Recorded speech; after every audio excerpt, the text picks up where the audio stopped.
पिछले क्लास में हम सभी ने ग्युसेपे मेज़नी और जुलाई रिवॉल्यूशन के बारे में स्टडी कर लिया था और आज की क्लास में हम लोग दो नए टॉपिक्स को कवर करने वाले हैं। इसमें सबसे पहला टॉपिक रहेगा ग्रीक वार ऑफ इंडिपेंडेंस और दूसरा टॉपिक रहेगा the romantic imagination and national feeling. तो बिना टाइम गवाए हम लोग पहला topic Greek war of independence को कवर करते हैं। इस टॉपिक में हम लोग देखेंगे कि ग्रीक कैसे आखिर ऑटोमन एम्पायर से आजाद होकर एक इंडिपेंडेंस नेशन के रूप में उभर कर सामने आता है। यह एक ऐसी इवेंट थी जिसने यूरोप के एजुकेटेड इलाइट क्लास या एजुकेटेड मिडिल क्लास के लोगों के बीच में नेशनलिज्म की भावना को स्प्रेड किया था। एक्चुअली में ग्रीक यूरोप का एक ऐसा देश था जिस पर 15th सेंचुरी से ऑटोमन एम्पायर का शासन था और ऑटोमन एम्पायर एक्चुअली में एक मुस्लिम एम्पायर थे।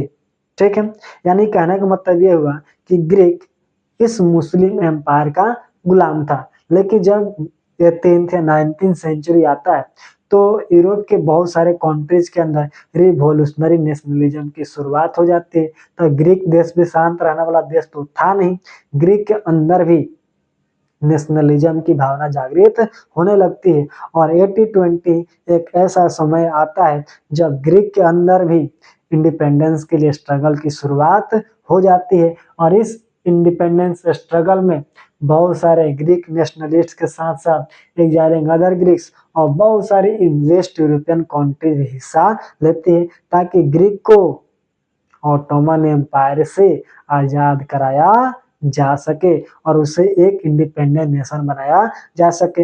इसके अतिरिक्त ग्रीक के पोएट्स और आर्टिस्ट ने भी लोगों के बीच में नेशनलिज्म की भावना को जागृत किया। उन्होंने लोगों को समझाया कि ग्रीक कोई छोटा मोटा देश नहीं है, बल्कि ग्रीक को उन्होंने the cradle of European civilisation के तौर पर सम्मानित किया। इसका मतलब ये हुआ कि ग्रीक एक ऐसा देश है जिसने यूरोप की जो सभ्यता है उसको पालन पोषण किया है।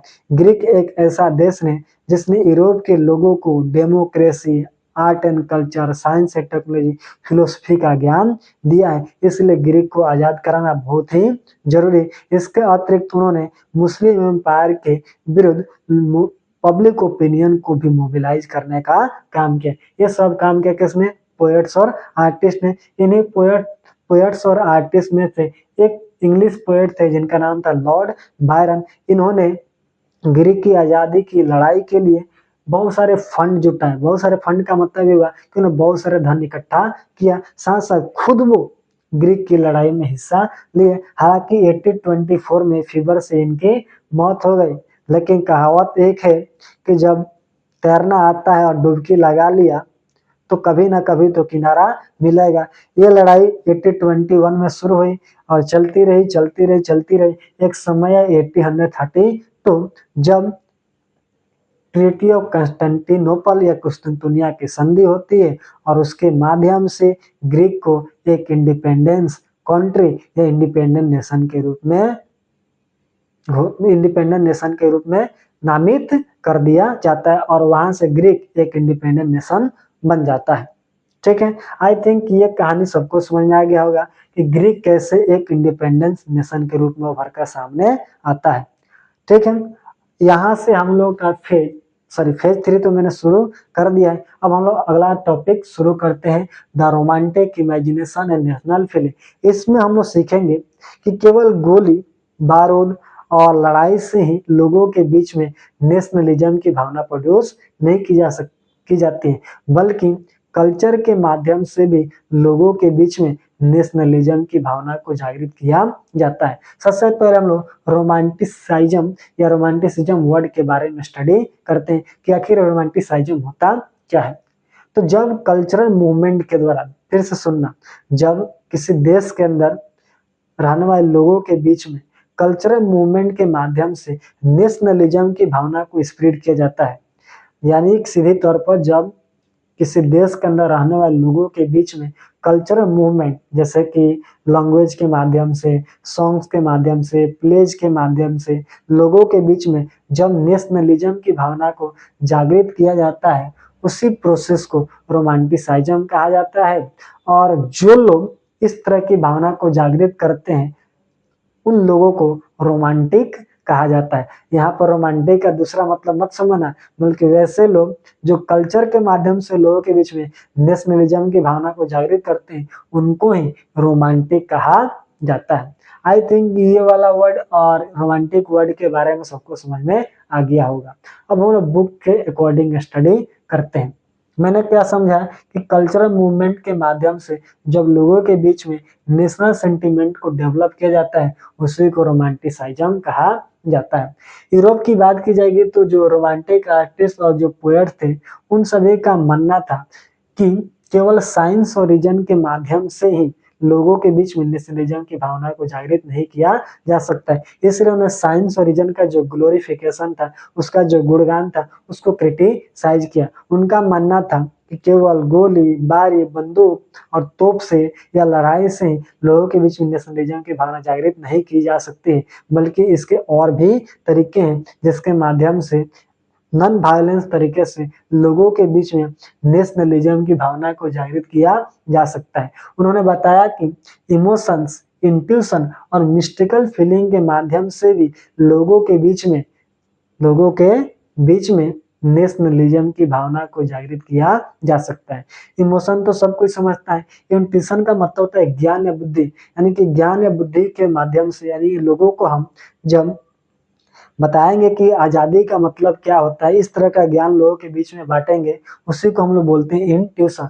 और मिस्टिकल फीलिंग्स का मतलब होता है कुछ रहस्यमयी विचारों को लोगों के सामने प्रस्तुत करना। सीधी भाषा में कहना चाहता हूँ कि रोमांटिक आर्टिस्ट और जो पोएट थे उन्होंने साइंस और रीजन के ग्लोरिफिकेशन को क्रिटिसाइज किया और उन्होंने बोला कि इमोशन, इंट्यूशन और मिस्टिकल फीलिंग के माध्यम से भी लोगों के बीच में नेशनलिज्म की भावना को जागृत किया जा सकता है। रोमांटिक आर्टिस्ट और पोएट ने यह प्रयास किया कि लोगों के बीच में शेयर कलेक्टिव हेरिटेज और कॉमन कल्चरल पार्ट को डेवलप किया जाए और इसी शेयर्ड कलेक्टिव हेरिटेज और कॉमन कल्चरल पार्ट को उन्होंने एक राष्ट्र बनने का बेस माना। इस लाइन को समझना, शेयर कलेक्टिव हेरिटेज का मतलब होता क्या है। हेरिटेज का मतलब यह होता है कि वे सारी चीजें जो हमें उपहार में अपने पूर्वजों से मिली हुई है। फिर से मैं बोल रहा हूँ, हेरिटेज का मतलब होता है वो सारी चीजें, वो सारे रिसोर्सेज जो हमें अपने पूर्वजों से उपहार के रूप में मिली हुई। जैसे हमारे यहाँ के ताजमहल की बात कर रहे हैं, भले किसी ने ही बनाया लेकिन वो हमारे पूर्वजों की देन है, इसलिए उसे हम लोग बोलेंगे कलेक्टिव हेरिटेज। और कल्चरल, कॉमन कल्चरल पार्ट का मतलब ये हुआ कि हमारे देश की अगर बात की जाएगी तो इस देश के अंदर देखा जाए तो बहुत तरह की कम्युनिटी के लोग रहते हैं, लेकिन एक रहने का जो तरीका होता है, खान पान का जो तरीका होता है, लगभग हम लोग के यहाँ का जो जितने भी लोग हैं उन सभी का सेम तरीका होता है, उसको बनेगा कॉमन कल्चरल पार्ट। कहने का मतलब है कि रोमांटिक आर्टिस्ट और जो पोएट थे वो चाहते थे कि हम एक ऐसा देश बनाए ताकि लोगों को समझ में रहे कि हम लोगों का जो हेरिटेज है वो क्या है, एक जैसा है। साथ साथ हम सभी का जो कल्चर है वो क्या है, एक जैसा है। और उसी को उन्होंने एक राष्ट्र बनने का आधार माना। ठीक है, यहाँ तक आई थिंक सबको समझ में आ गया होगा। मैं एक एग्जाम्पल के थ्रू समझाता हूँ कि कैसे कल्चरल मूवमेंट के माध्यम से लोगों के बीच में नेशनलिज्म की भावना को जागृत किया जाता है। मैंने लिखा है कि 18th सेंचुरी में कुछ ग्रेट पावर्स जैसे रसिया, प्रसिया और ऑस्ट्रिया ये सभी मिलते हैं और पोलैंड का पार्टीशन कर लेते हैं। पार्टीशन कहने का मतलब ये हुआ कि ये सभी पोलैंड पर हमला करता है और पोलैंड के छोटे छोटे टुकड़े करते हैं और उन सारे छोटे छोटे टुकड़े को अपने अपने देशों में मिला लेते हैं। इस तरीके से अगर देखा जाए तो पोलैंड का एक इंडिपेंडेंट टेरिटरी रहेगा, तो हम लोग बोलेंगे बिल्कुल नहीं रहेगा, क्योंकि उसके कई छोटे छोटे टुकड़े किए गए और उनको 3 देशों के बीच में बांट लिया गया। लेकिन फिर भी पोलैंड के लोगों के बीच में लैंग्वेज और म्यूजिक के माध्यम से नेशनलिस्ट फीलिंग को जागृत किया गया। कहने का मतलब ये हुआ कि जब लोग पोलिश लैंग्वेज या पोलिश म्यूजिक का यूज करते होंगे तो उनको अपने देश के या अपने लोगों के बारे में याद आती होगी, न कि उनको ये याद होती होगी कि हम सभी रसिया के गुलाम हैं, कि प्रशिया के गुलाम है कि ऑस्ट्रिया के गुलाम है। आई थिंक ये समझ में आ गया होगा कि मैं क्या समझाना चाहता हूँ। मैंने ये बताया इसमें कि जब 18th सेंचुरी आया तो कुछ ग्रेट पावर्स कौन कौन, ऑस्ट्रिया, प्रशिया और रसिया, ये तीनों मिलते हैं और पोलैंड पर हमला करते हैं। पोलैंड तो छोटा देश है, हार जाएगा। फिर वो पोलैंड का पार्टीशन करते हैं। जब पार्टीशन करेंगे तो वो एक इंडिपेंडेंट टेरिटरी नहीं रहेगा, यानी कि वो किसी तीन देशों का गुलाम बन गया। लेकिन इसके बावजूद भी पोलैंड के लोगों के बीच में नेशनलिज्म की भावना को जागृत रखा गया दो तरीके से। किस तरीके से? तो एक लैंग्वेज के माध्यम से और म्यूजिक के माध्यम से रखा गया। हम देखते हैं कि कैसे लैंग्वेज जो होता है उन लोगों के बीच में नेशनल सेंटीमेंट को डेवलप करता है। ऐसे मान लो क्वेश्चन आ गया कि how language develop national sentiments among the people, इसको मैं समझाना चाहता हूँ। इसके लिए मैंने एक एग्जांपल लिखा है कि एक समय था जब रसिया ने पोलैंड पर हमला किया और पोलैंड को अपना गुलाम बना लिया था। ठीक है, तब क्या हुआ कि रसिया ने क्या किया कि पोलैंड में जो पोलिश लैंग्वेज चलता था उसको फोर्सफुली बंद करा दिया और उसके जगह पर रशियन लैंग्वेज को इम्पोज कर दिया। ठीक है, फिर से पॉइंट को समझना। मैंने क्या बोला कि एक समय था जब रसिया ने पोलैंड पर हमला बोला, उस पर कब्जा किया और कब्जा करने के बाद वहां का जो पोलिश लैंग्वेज था उसको फोर्सफुली बंद करा दिया और जबरन किस लैंग्वेज को इम्पोज कराया था?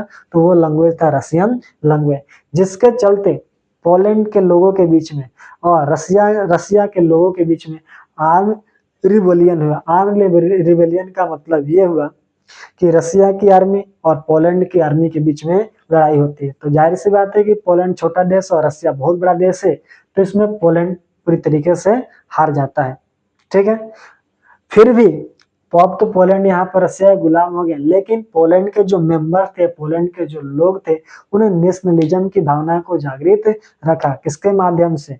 पोलिश लैंग्वेज के माध्यम से। उन लोगों ने चर्च गैदरिंग्स में, यानी कहने का मतलब हुआ कि चर्च में जब वो लोग जाते थे तो वो लोग रशियन लैंग्वेज का यूज नहीं करते थे बल्कि पोलिश लैंग्वेज का यूज करते थे। इसके तहत जितने भी रिलीजियस इंस्ट्रक्शन होते हैं, जितने भी धार्मिक काम होते थे, वहां पर रशियन लैंग्वेज का यूज न करके पोलिश लैंग्वेज का ही यूज करते थे। इस तरीके से अगर हम लोग देखेंगे तो लोगों के बीच में नेशनलिज्म या अपने देश के प्रति जो लगाव है वो रखा गया। किसके माध्यम से? पोलिश लैंग्वेज के माध्यम से। इसीलिए पोलिश लैंग्वेज आने वाले समय में पोलैंड के लोगों के लिए क्या बन गई? सिंबल ऑफ स्ट्रगल बन गई, यानी कि स्ट्रगल का एक सिंबल बन गई।